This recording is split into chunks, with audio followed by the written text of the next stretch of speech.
Do you know who's the happiest about China coming back after so many years and nothing in between?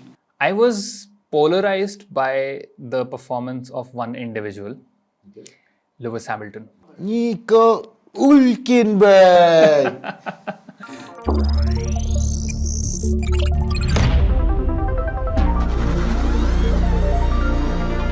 Hello, ladies and gentlemen. My name is Aakash Paul. I'm Karan Mathur. And today we are sitting here for a new episode of our autoX podcast. Right. And we are talking about the Chinese Grand Prix, which happened after a break of 5 years. Now, that in itself was a big news, but on top of that, F1 decided to have their first sprint weekend. Before we get into it, you know who's the happiest about China being coming back after so many years and nothing in between? Nico Rosberg. Oh, Because he kept seeing his name and Yes, he's like, that's he my was- name! he was so happy. Yeah, He was like yeah, a nice, happy nice. kid. Yeah. But anyways, coming back to the Chinese Grand Prix, well, it was the first sprint weekend of 2024. Yep. And also, it was a new format for the sprint weekend. So for context, this year, now they've rejigged the week's format, which means that on Friday, you have one practice session, bad for the teams, great for the simulation teams. Then you have the sprint qualifying, and then on Saturday you have the sprint first, and then you have the qualifying for the main race, and on Sunday you have the race.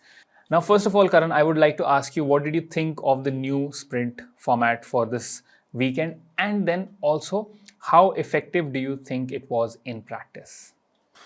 Now, also, if you ask McLaren fans, they'd be pretty upset. But if you ask Mercedes fans, they'll be pretty happy. But I, for one, I think I liked it. I like the fact that you had all the entertainment as such spread early in the weekend, like the qualifying for the sprint and the sprint got done with, and then the drivers could focus on the main race ahead. So you had entertainment, more entertainment in the sprint, and then the race just turned into what Max's dominant era race is nowadays. To be fair, even the sprint was that, but then we'll get to that. But yeah, I mean, as for me, I was really happy to see this format because I think this made sense. Because if you go in the order of things making or in the priority of things, like Yeah. the free practice is okay, then you have the sprint qualifying and the sprint, so it ramps up Yeah. over the weekend. And even for the fans that are present at the venue, it makes a lot of sense, because if you are someone who's paid for, let's say, the full weekend, then you get a lot of action throughout the week. So that way it's good for the fans and obviously for the organizers, because then they get to pool in more people on Fridays, which usually are just practice, and a lot of people might not want to see that. And more than that, like why I feel it is more entertainment is that the jeopardy is higher, because earlier you had qualifying, the normal qualifying, then going into sprint. So they had to be careful, and they can just abandon that now. They can get their sprint and everything. They can go all out in the sprint and then concentrate on the race and the qualifying, which really matters. So And even for the teams, I think it's slightly a breath of fresh air, because now you have two park firmware conditions.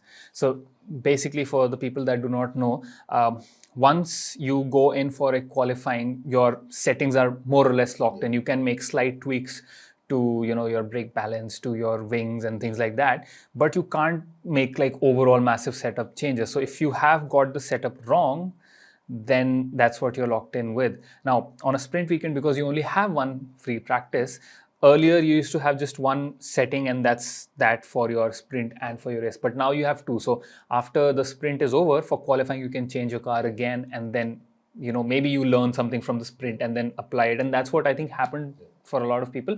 In some cases, it also Didn't work went out. the other way. Example, Hamilton. So he himself, I think after the race, he said, like, I don't want to go back to the setting ever, or something along those lines. So, it can have both kinds of effects, but again, gives the teams a chance to experiment a little more. And then if they make a mistake, then have a window to revert it. Yeah. Maybe. So I think in that case, the sprint did work out well. Overall, it is now, it seems to be the entertaining factor which it was meant to be in the first place, not something which would cause more stress and headaches for the Correct. team. I think the teams were a little more relaxed this time. But this is a thing which I kind of saw with MotoGP last year, because MotoGP has had sprint weekends, before every race. So this time, because this was the first sprint of the season, do you think that it acted as a spoiler for the main race? Leave Max outside, because Max Yeah, is the inevitable. outlier. He's going to win. But keeping that aside, do you think that it was kind of a spoiler for you for the main race? To see what happens. Yes. Kind of. Like, I understood the fact that McLaren was having a good weekend.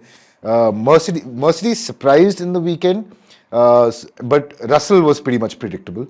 Yes. And he stayed in similar and the same place. and the Ferrari also stayed where they were in the middle of the pack, and Red Bull were ahead. So it did kind of give me a glimpse into what was going to happen. But obviously, what did throw up quite a big surprising element was the rain on Friday. Absolutely. That's what made sprint so the great exciting. leveler. Yeah, so that's why I don't want to get too excited for the upcoming sprint races, but it was great nonetheless. Yeah, and I think correct me if I'm wrong, but judging by the tone of your answer, I think you did not even think about this, that the sprint was a spoiler for the main race. I don't think you thought about. Yeah. So those were exactly my feelings, that when I saw the sprint and then I went into the race, there was excitement. Yeah.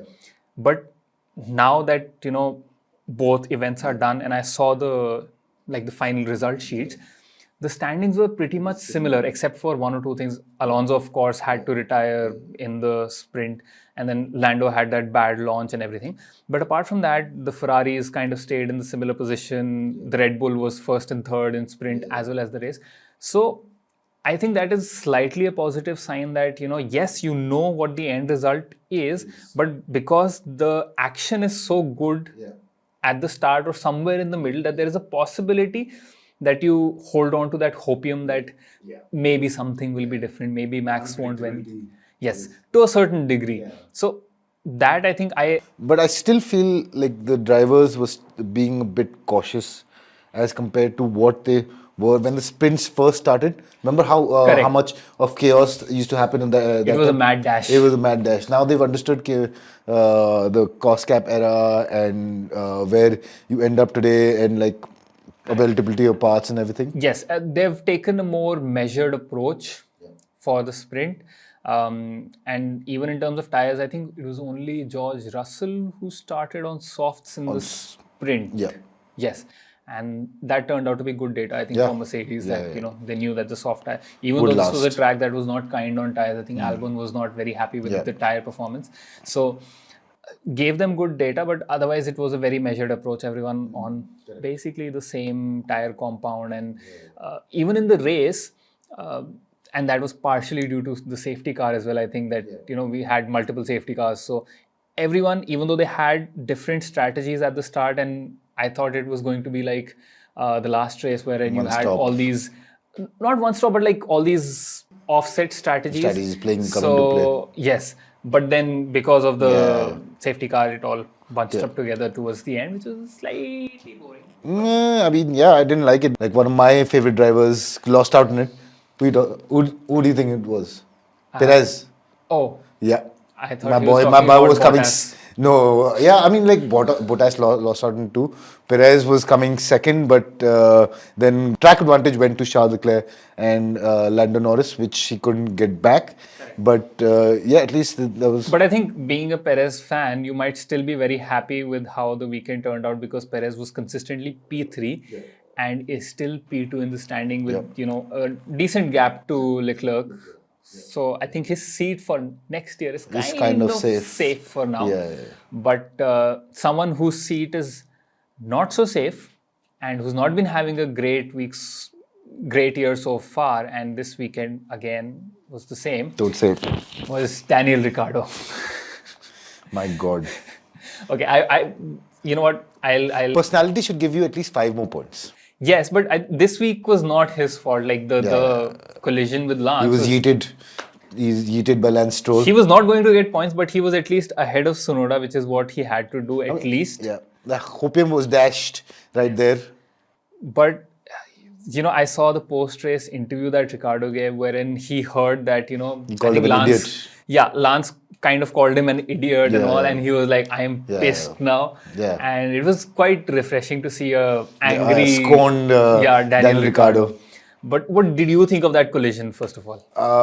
I like whatever so even I checked onboards of Lance Stroll, of Daniel Ricciardo, and the guys up ahead. All of them were paying attention. They wanted to get ahead in the apex. Lance Stroll was looking straight to the apex and no focus on his peripheral vision, and he's like, that's what he did. And even if it had happened, if he like at least Owned chose up to to it. blame, like there would still be like less of anger from my side. Yes, but he like completely blamed it on. He was like calling the penalty very odd and Yeah. everything like that. And I mean, that kind of gave us the best battle on track, which was Magnussen the versus battle of the penalty getters. that was, I mean, see, Magnussen is a complete wrecking ball. I know at times he's like a menace on track, but he often gives you one of the best battles. I think it was last to last year in Japan, I think, towards the closing laps, and Magnussen was fighting Vettel. I think it was for the last points finish or maybe out of the points, but it was a similar situation where they were fighting continuously for 2-3 just laps. trading positions up. Yes, and you see that and you're like, why can't Magnussen be that clean all the time? Like, why does he have to go and yeet Yuki Tsunoda off the track? Yeah. So, I mean, That's kind of sad, right? Like both RB drivers lost out. Like, and I wasn't paying attention. Like I had gone to get a drink or something, and I came back and both RB cars are out. What happened? And then as I found out, Lance Stroll and Magnussen happened, who like ended up fighting. Wow. it's like the F1 gods are like, last time it was the Williams that did not finish. Yeah. This time This it'll time be it's the the RB. RB. Williams and Stake do not have a single point yet. So, in fact, I think this coming week, I think the teams are coming together to decide whether they should award points till the 12th position to give, the teams behind a bit more incentive and make gain it a more. little Yeah. more. Otherwise, it's no fun seeing like 3 teams on 0 points, which is essentially 6 And the drivers. fact that imagine being the 11th guy on the grid, and after like a 300-kilometer. I mean, that will still be the case once you give points till 12th. 13th, yeah, 13th the guy will 13th always guy. lose out. So that will be there. But at least, I mean, you'll have more of a chance of gaining a point because, again, the top 10 is more or less packed unless and until. On that note, one change I would like to see is that normal race, the points go up to 12, and then the sprint, it can go up to 10. Yes. I think that would happen because sprint is usually a little less. So yeah. keeping it only till 8th would be unfair. Right now, if that rule was in place, Zhou Guanyu would have 2 points. Yes. Imagine home race, not bad. That would have been. But speaking of that, I really, I know some people might be like, oh, it's preferential treatment or whatever, but I really like the fact that even though Joe did not score any points at the end of the race, he was allowed to park on the start-finish straight. I got a little teary. Yes, he got teary. He was. I got a little teary as well. Oh. Yeah. I'm like, oh, guy. Our emotional F1 fan. Yeah, he's like, oh my God. But no, that was a really nice touch. Yeah. I doubt it'll happen in any other tracks because we've been to other tracks, and I mean, Joe is the first Chinese driver, China race after so long. I think we just came together. Makes sense because if they did that in, let's say, Britain, then at Silverstone you would have 5 people. Just no place for the top. We didn't even do it for the Indian drivers at the Indian Grand Prix. Yeah, that was too long ago. Yeah. But we need to do that if F1 returns. Hopefully, we'll do it ourselves. Yes, maybe we'll infiltrate the track. Yeah, and then be thrown out. Throw billboards out there. We love you. Now, coming back to the present grid, I was polarized by the performance of one individual, Lewis Hamilton. So, definitely, he showed why he is a 7-time world champion. Because when the rain came, he was second. It was quite funny to see that everyone had completed their laps and only Hamilton, who was already P1, only he had to complete his lap. Yeah. He crosses the line and he goes second Yeah. instead of first because they reinstated Lando's Lando lap, Norris. which has been discussed a lot. We won't That go into was that. that was exciting. Yeah, that was exciting. It was a very exciting qualifying. In fact, Yeah. we both were Yeah. sitting there together watching Yeah. the qualifying. And then, even in the race, he managed Yeah. to first lead the race and then finish Yeah. in P2 And behind Max Verstappen, which but is like decent lead from the third guy. yeah. So that was very good to see. But then in qualifying, he made that error, was in P18, and then again he had a very nice recovery drive. But I doubt even if he had finished in P10 or Yeah. made it to Q1, Yeah. sorry Q3, Q3. he would have been much higher because the pace of Yeah. that Mercedes Not is just about not that there. much. Yeah. So he just brought it back to where it was supposed to be. But if you see George Russell, he I think went up 2 positions only in the race. So what was your, let's say, standout performance or something that you know McLaren. as a whole? As Piastri, I felt was kind of He was a little lost, I think. lost, but he got short chain in qualifying. Lost out in places. Started in the mid pack, and then just couldn't make up positions due to some sort of DRS strain or just being stuck behind the Ferraris.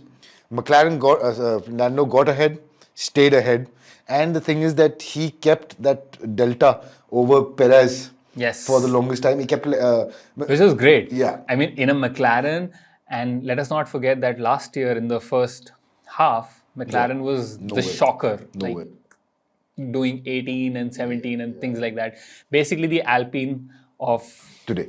yes, today. So Although Alpine did well.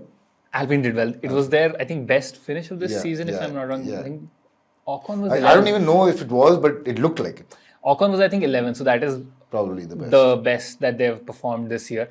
So Alpine also doesn't have a point, right? no. Oh yes, Alpine also does not have a point. Alpine also doesn't have. Alpine though looks like it doesn't have a point. It has 0 written all I over. think they're so forgotten this year, Yeah. which is so contrary to the last Drive to Survive season where you had, I think, 2 full episodes On focusing Alpine. on Alpine. Yeah. So, I mean, what a journey Alpine is having. And again, Fernando Alonso just did a masterstroke moving from Alpine to Aston Martin. At the right time. And then he's now putting on these Two people- amazing performances. My God. 2 people who benefited at the right time was Oscar Piastri and Fernando Alonso. My God. And since I mentioned, Gasly. Poor guy. Yeah. I mean, he went from AlphaTauri to, which is now RB, I mean, which like, itself is not they can scoring try any to each points. other in French now. Yeah. And everybody can like huddle up and just like at least chant to the gods or whatever they do. Yeah. And try whatever they have to in French. In French. All French team. Yep. And coming back to Alonso, that 42-year kid has the reflexes of, I think, Are you talking about the save? yes, that save. Sainz did the same thing and spun. Yes, he saved his car from being a total wreck, but he still spun. Yeah, these guys. And that was during a race lap. Yeah. I mean, And from somewhere I read like his angle was worse than Sainz's. his angle was worse. And I don't know if you saw the onboard or you noticed this or not, but my eyes couldn't catch the difference between the car spinning and him going the opposite way on the steering wheel. So we both are auto journalists. We frequently ride motorcycles, drive cars. So our reflexes are pretty decent and we are much younger than Alonso. But boy, Nice to see. are his reflexes way beyond our level. I mean, hats off. Yeah. That was good. I mean, he's like That was good. One Fitness of those goals. One of those good saves, like the best saves. best saves. And when he was put on the soft tires, I thought his race was done because he was P12 and I thought overtaking would not be possible on this track as much as they would have liked. But still on the mediums, he was charging and blazing through the field and gained a good amount of position. So wait, you didn't say which was your standout. This weekend, actually, there was no Standout. maybe Norris, but then again, so Norris did the same thing as Hamilton, where Yeah, he you was were just good there. in no. So Hamilton was good in sprint. He showed his racecraft by pushing Norris off without getting a penalty, which was great. Yeah. He did his thing in the I think rain qualifying. Norris was to blame in that. Like also, like he just tried to push on too much, too Yes. long. So Norris fudged up his sprint, Yeah. but then did spectacularly in the race. Although I will say that matlab, it was the standout performance, but if he was smart about it, the McLaren pace is much better than the Mercedes pace. So if he had showed the race IQ of just letting him go, he could have Yes. easily overtaken him later. Probably. You know, So that way, I think he he lost on some quite a few crucial points. points. I mean, if you lose one position to Hamilton, I don't think people will blame you too much because you're up against one of the greatest. But if you lose like 4-5 positions, then He went straight to sixth and then started making his way. yes, that's a little bit bad. But otherwise, I think he did a fantastic job considering where his teammate was. Like Piastri was definitely struggling with tire wear and finding the pace that Lando had. In fact, I think Lando was as quick as Perez in race trim, I think so, which is why he was able to maintain that gap, which is commendable considering that the RB20 is basically a rocket ship. So overall, I think yes, Lando does deserve a lot of praise for his performance, and so does Nico Hulkenberg because he's brought one more point to the Haas, the team which was looking like it will be the worst one. Yeah. No longer. Nico Hulkenberg. That will be forever etched in our minds. It's Daniel Ricciardo. Yes. You know? Anything else you want to shed light on, Karan? Yeah. So for me, I didn't mention the biggest not non-performer but surprise would be Sainz. Sainz was a bit of just a juggernaut, like a rogue assassin type deal.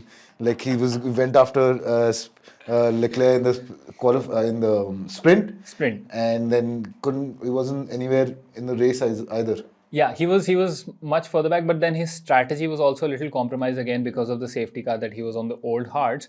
But I did like that in the sprint, Sainz pushed off Leclerc in, I think, the first corner, and then Leclerc did the same thing to Sainz in the race. Yes. So Fair enough. Fair enough. I mean, even Leclerc even said in his interview that, yes, it was a little over the limit, but then they do that and they'll talk it out and it'll be fine. So I really like that driver pairing. Sad to see them part ways for next year, but okay, fine. Maybe Hamilton will do something great. Marketing, definitely. A lot of money. Yeah. And now, let's go back to something which Karan brought up earlier in this podcast. Nico Rosberg. He was in the commentary booth and he was there with Crofty. And boy, was it a delight to hear. I mean, Rosberg was not the most talkative. Again, yes, Crofty has been doing this continuously for a very long time. But wherever Rosberg spoke, he had facts. I think he was unintentionally funny in a lot of places. There was one contact, I think there was some contact, and Crofty was like, oh, that should be a penalty, because you thought that in the sprint there should have been a penalty. And he's like, no, I'll have to see that again. Yeah. So straight up he wants to be the FIA and the commentary altogether. Yeah. So he's like, and for another one, I think there was another penalty type situation, and Rosberg was like, yeah, that should be a penalty. And Crofty's like, no, that will have to go to the stewards. And they're like, that's the procedure. They're like, yeah, but I mean, it should be a penalty. Yeah. So I think Rosberg should definitely be there for more races. Both of them were butting heads quite a bit. Yes. Like in the start, there was one place where Crofty's like, hey, it's really cloudy. And Rosberg comes out, no, it's sunny with a chance of cloud. And like, he just something not to agree with Crofty. Yes. And that is great because especially if, the race is maybe not as exciting, the commentary still keeps you engaged. Yeah. So, I mean, definitely if we get to have a say in this, Rosberg should definitely be there. Yeah, like a full-time member of Sky Sports. Yes, or at least make continuous appearances. Correct. in the races and give us those gems every now and then. And remind us that he beat Lewis Hamilton in equal machinery. Yes. You know? Talk about tooting your own horn. Exactly. All right. Well, I think that's all we had to discuss for this week's F1 podcast.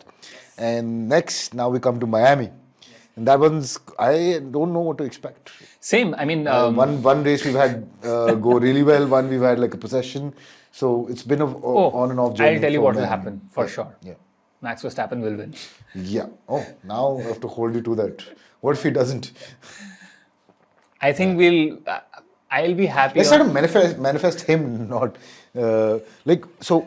My girlfriend is a big Max Verstappen fan, and she kept saying that something has to be done for it to be more exciting. Imagine like fans are coming to that now. They're like, okay, fine, ठीक है, एक दो race नहीं, he doesn't perform, it's fine. Yes. You know. I am just more surprised he has a girlfriend.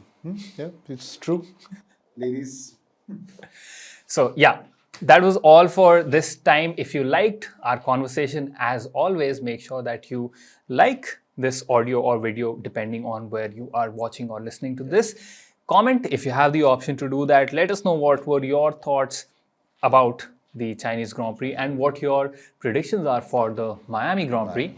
So let us know all of that. Subscribe to our YouTube channel, follow us on all our social media platforms, and do listen to us on Spotify as well, because we are now on Spotify. All our episodes will be there soon enough.